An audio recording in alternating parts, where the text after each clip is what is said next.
CBCS Strategic Plan 2026-2028, driven by innovation, focused on trust report by Richard Dornbosch. Island Gems Charity supports PWA's Steel Pan program. Consultant urges CARICOM to take stronger action on Cuba. MP Darrell York, no more casinos. Public outcry warranted.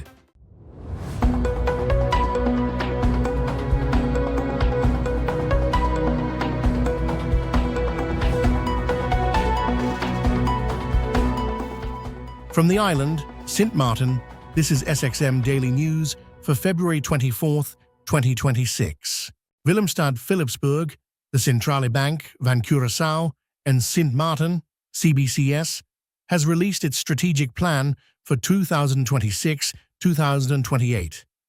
After extensive consultations with employees, the Board of Directors, the Supervisory Board, and external stakeholders, the CBCS listened, learned, and set a joint course.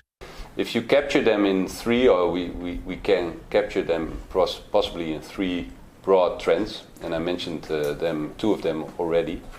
And the first one is for sure the changing geopolitical situation, where we see a changing positioning of the United States, a changing positioning of the United States against China, and the power play going from a rule-based international order where the United States is the one that is doing the brokering between countries to basically a world that is based on a power struggle between the US and China, and everyone positioning themselves in this power fight that is both political, geopolitical, but also economically important and having an impact on value change, having an impact on global oil prices and commodity prices, and having a deep impact on how as our economies are functioning, but also how we think about resilience and how we can build resilience. So that's number one.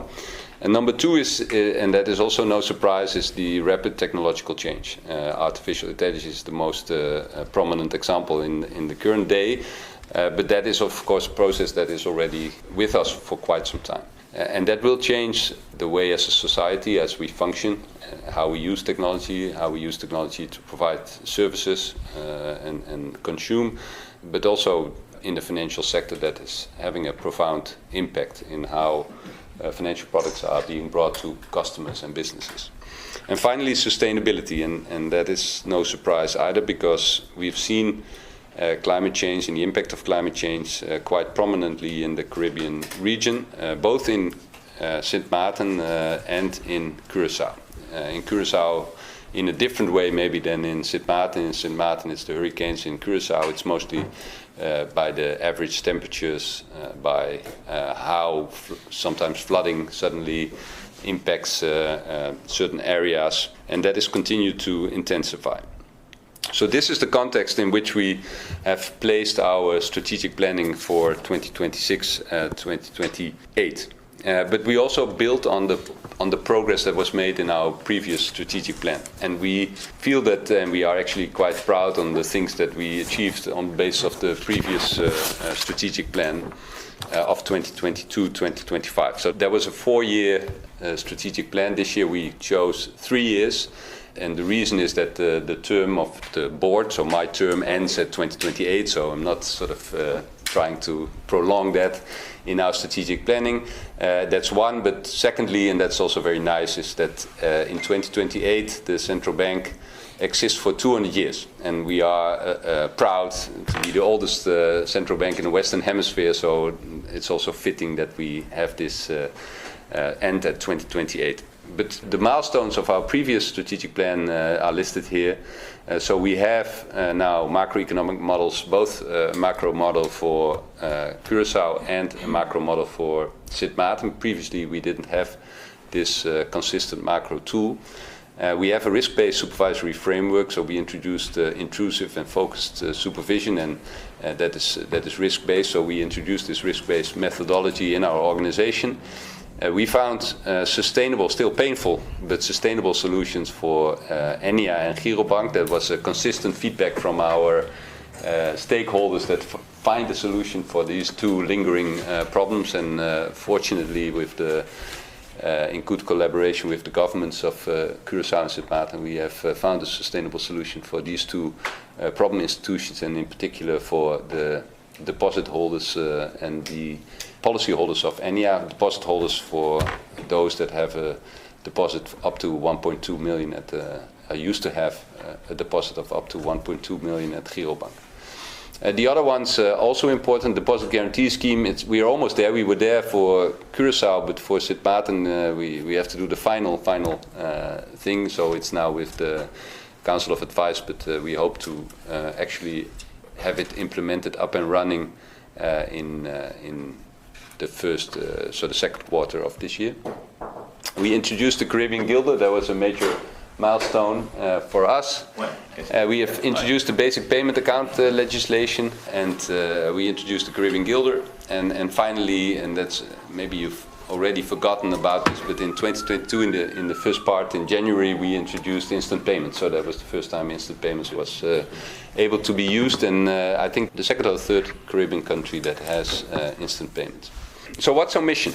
When you think about the strategic plan, you always start with the mission of the organization. The mission for a central bank is the same because it's enshrined in our bank statute, so it's enshrined in law, and that's basically that we reformulate it to make it shorter, but otherwise the mission remains unchanged. And that is to promote and safeguard the stability and the integrity of the monetary and financial system, and the security and accessibility of the payment system. So all three of the objectives are there. The most important one is, of course, our fixed exchange rate, so the stability of the monetary system. Secondly, we want a financially sound financial system, but also one that is doing sufficient efforts to protect the inflow of criminal money, so to protect against money laundering and anti-terrorism financing. And also we want to play a role in the security and accessibility of the payment system, as we are the bank of the banks, and we ensure that payment and settlements are possible and being done now instantly. So that is the third objective that is in our bank statute. So given this mission, where do we want to be in 2028? That was the question we asked in light of our strategic plan.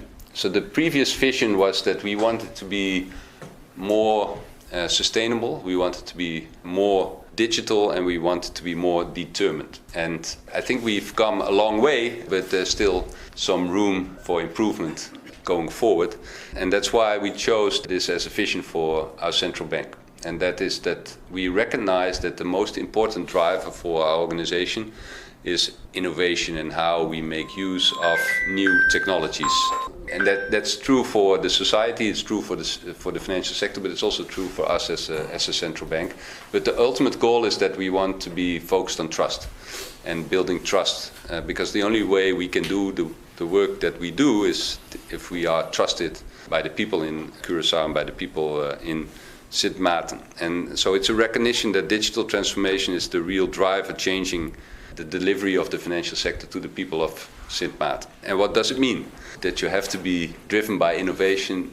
An important part is not only that your processes become more digital and you redesign your processes in your organization, but it's also that you use data and evidence-based policy making to guide your decisions when you do supervision, when you do macroeconomic policy, when you do want to improve the safety and security of the payment system. More on speech by Shamira Roseberg at the Interparliamentary Kingdom Consultations, IPKO. On the economic front, the Ministry of TEAT, in connection with the TWO and the country package, hosted a stakeholders consultation workshop from February 2nd till 6th, 2026, that will translate in a strategic economic plan for Sint Maarten. Alongside the aforementioned, the government continues to work on agricultural research and policy revision, fisheries and poultry policy development, the establishment of the Sint Maarten Tourism Authority, as well as the finalization of legislation on gambling industry. The Ministry of Justice indicates that it's busy with legislative reform and review, policy development, institutional strengthening, digital transformation, operational enhancement, and measures aimed at improving access to justice. It is also important to note that Surrounding the recently held JVO overleg in January 2026, St. Martin had the groundbreaking for the new awaited prison. This took place in St. Martin, and it was being realized in cooperation with the Ministry of BZK and UNOPS. And this has been a long-awaited milestone that must be acknowledged.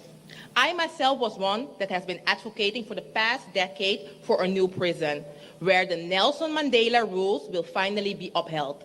One where resocialization and rehabilitation will be on the forefront. The ministry also launched the Detention Sector Reform Program. This sets out to create a detention system that balances structure, accountability, and humanity, including rehabilitation and reintegration. By building a modern prison that will meet the international human rights standards, this will also protect the kingdom of future human rights violations and strengthens its responsibility to protect all detainees within the Kingdom of the Netherlands. As it regards to health, social development, and labor, the government is working on establishing a general health insurance to provide equal care for all insured residents and ensure long-term system stability. The Inspectorate VSA project is working on strengthening oversight across sectors by modernizing legislation, improving governance, enhancing supervisory capacity, and ensuring laws and standards protect workers, patients, and the vulnerable population. The ministry is also working on the Healthcare Professional Registry, which will regulate healthcare providers and improve patient safety. Other projects include the mental health project next to mental health facility and also tackling youth mental health. The Ministry of ASI and Justice also signed a 2-year cooperation agreement for legal support for persons under involuntarily mental health admission. This now finally guarantees government-funded legal assistance for the first time, the moment the person's freedom is restricted for mental health reasons. At that moment, for the first time, early access to a lawyer is recognized as a core legal safeguard. I said it earlier, it's all connected, as it has shown that mental health-related issues ties back to slavery, as reconfirmed in the recent report of November 2025 by Alana Helbert Proctor. The Ministry of ASA also focuses on the Elderly Care Project, which improves access, quality, and regulation of senior services. Following the 2025 Aging with Dignity Conference, VSI is developing a national health aging roadmap in collaboration with regional partners such as PAHO, with a focus on proactive community outreach to the vulnerable groups. This fits right into the discussions we will be having this IPCO here in Aruba. I now go over to country packages. We all can remember how the discussions surrounding the country packages for the Caribbean countries began. We are now almost nearing the end of the mutual regulation on which the country packages is based, and the government of St. Martin has concluded that to realize lasting reforms, St. Martin would benefit from an extension and a clear prioritization of activities. Financial resources are not the first or the second constraint for implementation of the agreed upon reforms. The main constraint is absorption capacity, meaning the ability of the public sector to make the best possible use of the opportunities that the mutual regulations offer. I do believe that it is important to make mention here that the issue of capacity is not a new concern. From the very first start of the country packages, capacity limitations were identified. With the possible continuation of the country packages in sight, the question is, how will we all, as partners of the mutual regulation, move forward fully understanding the limitations that currently exist and adapting our approaches to ensure that maximum results are achieved from the prioritized activities. Allow me now to shed some light on St. Martin's financial and economic situation. St. Martin's economy is growing steadily. This can be seen when we compare numbers of our cruise tourism from 2024 with approximately 1.4 million passengers, with a total vessel count of 513, and that of 2025 with approximately 1.6 million cruise passengers, with a total vessel count of 592. Total passengers arriving in 2025 amounted to about 857,000 visitors coming from the United States market, Canada, the Netherlands, and France. Now I go over to the depth. The current debt of St. Martin stands at about 1.1 billion. But it's interesting to note that this is an update from the government in September 2025, because then the debt was about 1 million. And we have seen a continued increase in our debt since 2010. This ties in to the reality that comes with the RFT law. The Parliament of St. Martin, via a motion that was mentioned at the previous IPCO, urged the Council of the Ministers to be mindful that the constitutional right of Parliament to establish the country's budget should never be compromised. And also that the government should look into the role of the CFT being limited to its original intention. The motion also resolves to initiate discussion with the Netherlands regarding the Kingdom law of CFT and the relevance today, as to propose reforms to this RFT. Our latest update on this from government is that the situation since the previous update of September 2025 has not yet been changed. While in our current situation, we would always work together on improving the situation, however, we should not lose sight on experience as well as the aforementioned motion and what we would like our future to be. Member of Parliament Darrell York says he is deeply disappointed in the direction signalled by government following recent remarks by Minister of Finance Marinka Gums suggesting that 1 or 2 additional casinos may enter the market.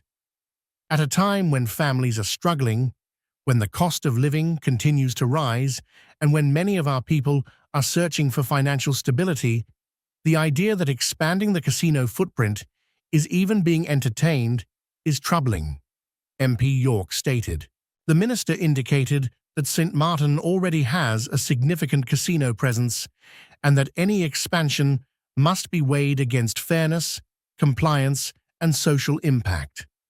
She further urged a stronger community role from the casino sector, highlighting the need for more visible contributions tied to responsible gambling, support for residents facing hardship, and broader community-oriented initiatives.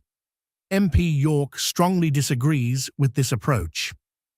"We cannot outsource the protection of our people to casinos," he said. "It is not the responsibility of casino operators to safeguard our citizens from gambling addiction and financial ruin. That responsibility belongs to the government." He continued, "If we are now discussing social responsibility, hardship, addiction, and compliance, then that is already an acknowledgement that there is a social cost attached to this industry. So why would the solution be more casinos?" MP York pointed out that St. Martin already has one of the highest concentrations of gambling establishments per square kilometre anywhere in the world. We must ask ourselves honestly, has this made our people wealthier? Has this strengthened our social fabric? Or has it deepened cycles of financial desperation for many?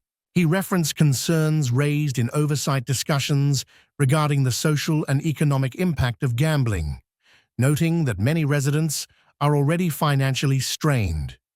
People are searching for financial hope, but casinos are not where they will find it, he said. When individuals who are already struggling are exposed to easy access gambling, the consequences can be severe not only for them, but for their families.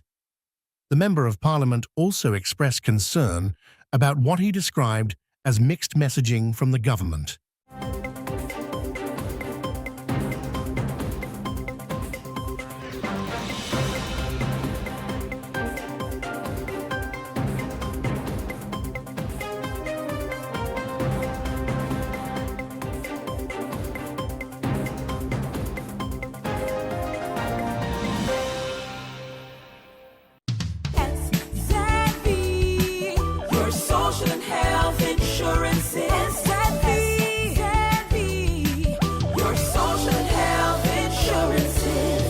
Are you SXV insured?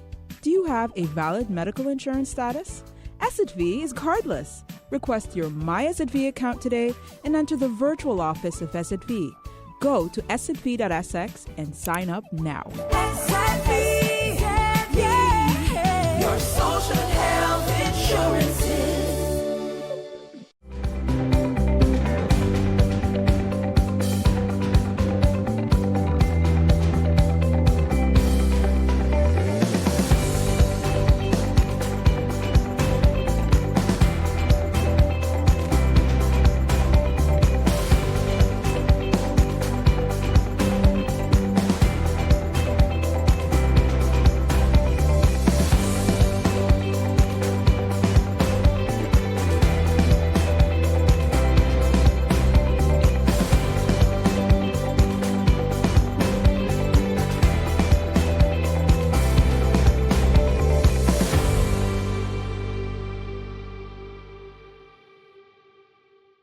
The police force of Sint Maarten, KPSM, is sending a clear message. Enforcement is active, visible, and ongoing. Over the past week, the action team conducted a series of targeted operations across multiple districts, combining traffic controls, preventative searches, and rapid response to an armed threat, reinforcing KPSM's commitment to keeping Sint Maarten's roads and communities safe. On Wednesday, officers deployed to the Maho area with a focus on traffic compliance and order. In a welcome sign of progress, no vehicles were found parked in the designated no parking zone, a direct result of sustained enforcement efforts and a testament to the impact of consistent policing. Despite this positive outcome, serious concerns remain about the conduct of certain double-decker bus drivers. Several drivers demonstrated an unwillingness to comply with traffic regulations, particularly in situations where police were not immediately visible. KPSM will not tolerate selective compliance. Going forward, offending bus drivers will face fines and on-the-spot inspections under the Road Traffic Ordinance. The action team also responded to a serious incident in which a man allegedly assaulted another individual and threatened a woman with a firearm before fleeing the scene on foot.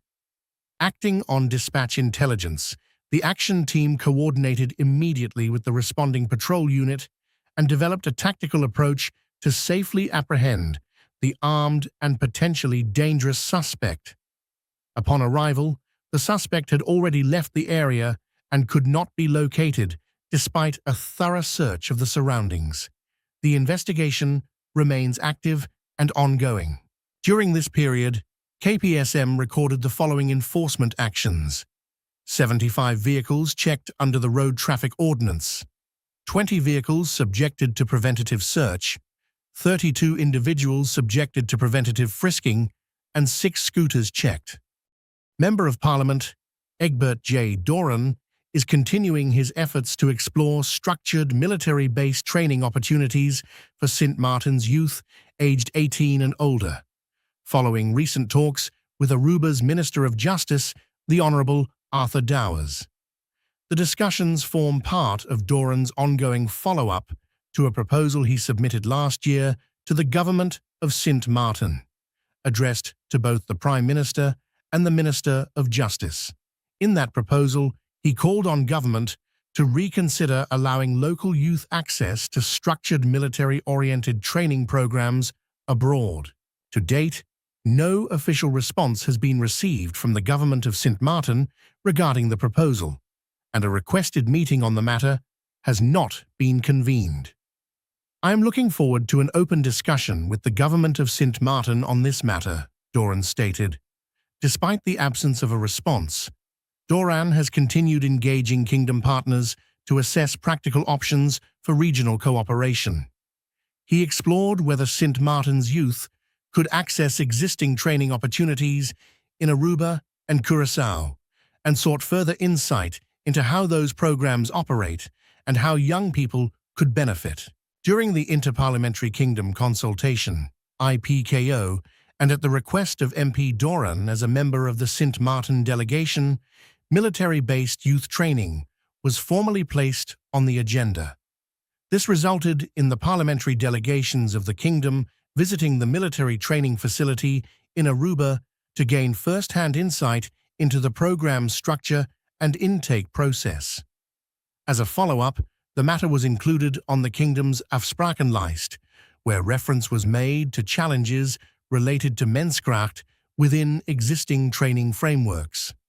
In this context, menskracht refers to the availability of sufficient registered participants to fully utilize the existing training capacity. MP Doran reiterated that he looks forward to receiving a formal response from the government of Sint Maarten and to the convening of the requested meeting so that discussions can proceed at the national level. I remain hopeful that we can work together to further determine the mechanisms needed to make this initiative a reality for our youth, he said. A meaningful donation from the Island Gems Charity Foundation is helping strengthen the steel pan program at the Prince Willem-Alexander School, PWAS. Island Gems donated a set of steel pan sticks after learning that the previous set had been lost, slowing down music classes and limiting full student participation. The donation was presented by Island Gems President Alita Singh and member Jody Rosen, and received by music teacher Everard Blackman. The pupils shared their musical talents on the steel pans with a rendition of "Don't Worry, Be Happy." They learned the tune in just 3 weeks. While lessons continued, the shortage of sticks made it difficult for students to fully engage. With the new set now in place, classes can once again run at full capacity, allowing every child to participate actively. Music plays an important role in a child's development, Singh said. It builds focus, discipline, confidence, and teamwork. Sometimes it's the smallest resources that make the biggest difference. She added that learning the steel pan also connects pupils with Caribbean culture and the healing nature of music. Blackman and pupils thanked the foundation for the support, noting that music education provides students with both artistic skills and a structured outlet for expression. Island Gems noted that creative programs such as music and the arts often face limited resource and that schools continue to need additional instruments and equipment. The foundation encourages the wider community to support youth-focused initiatives whenever possible. Island Gems Charity Foundation is the longest-running women-led charity on St. Martin. Its signature fundraising event is the annual Costume Gala. This year, it will be held on March 28th at Emilio's Restaurant. The 2026 theme is Heroes and Villains. Tickets are US $125 and are available through Island Gems members. Proceeds directly fund the foundation's year-round charitable work. The foundation supports educational initiatives, youth development programs, health-related causes, and community projects across both the Dutch and French sides of the island. Island Gems provides direct in-kind assistance rather than cash donations, ensuring that funds raised translate into tangible support tailored to specific community needs.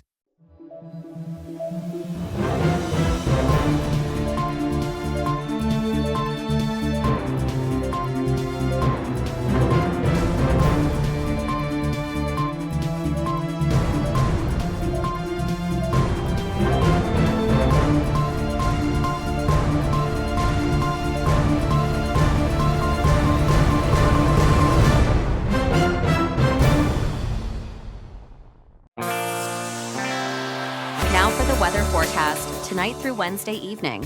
Fair to partly cloudy and breezy with light haze and isolated showers possible. Surface winds. Tonight through Wednesday evening, east-southeasterly to easterly with a gentle to moderate breeze at 8 to 16 mètres. State of the sea. Slight to moderate waves, swells, 3 to 6 feet outlook through Thursday evening. Partly cloudy and breezy with light haze and isolated showers possible. And now your 3-day forecast.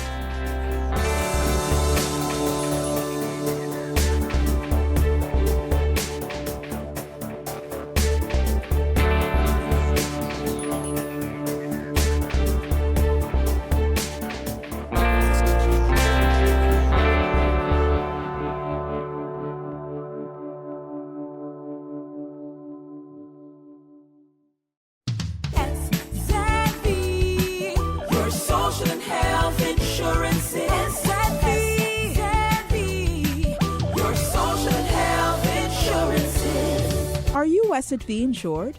Do you have a valid medical insurance status? SXM is cardless. Request your My SXM account today and enter the virtual office of SXM. Go to sxv.sx and sign up now. SXM, yeah. Your social health insurances.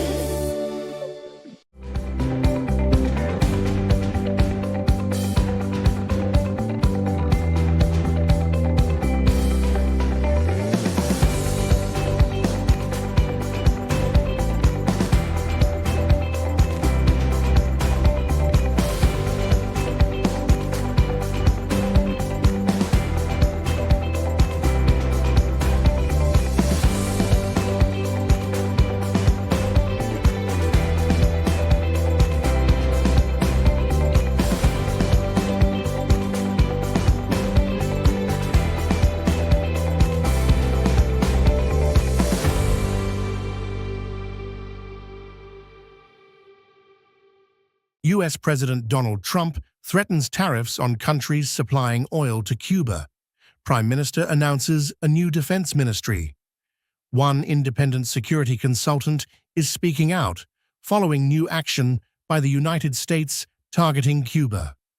This was after Donald Trump signed an executive order threatening tariffs on any country that sells oil to Cuba. The move comes as the United States continues efforts to block Venezuelan oil shipments to the island. Antonia Atkinson has the details. Regional leaders are currently meeting in St. Kitts and Nevis for CARICOM's 50th regular meeting. The two-day event will be addressed by U.S. Secretary of State Marco Rubio and comes at a time when the U.S. has increased military presence in the Caribbean waters, while in Cuba, a humanitarian crisis is deepening due to the ongoing U.S. sanctions against the communist nation. CARICOM leaders have been mum on the Cuba crisis, which is why independent security consultant Sanjay Badri Maharaj believes they need to take a stronger stand. You say basically we're watching with concern. We express our solidarity with the Cuban people and hope that they come through this relatively unscathed. We stand prepared to help in any humanitarian way possible. That is a perfectly legitimate statement. And then articulate the security concern.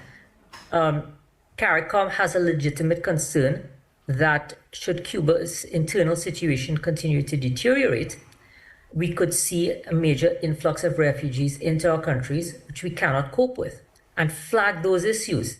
He noted that Cuba has been under heavy economic strain for years and warned that increasing pressure could push the country deeper into crisis. Badri Maharaj said while Cuba has struggled to adjust to changing global realities, what he described as a U.S. bully mentality is not the answer. He also warned that if conditions worsen, the region could face a possible refugee crisis. CARICOM's statement and the former heads of government statement really is neither here nor there. All it is background noise into a situation where nobody cares what we say.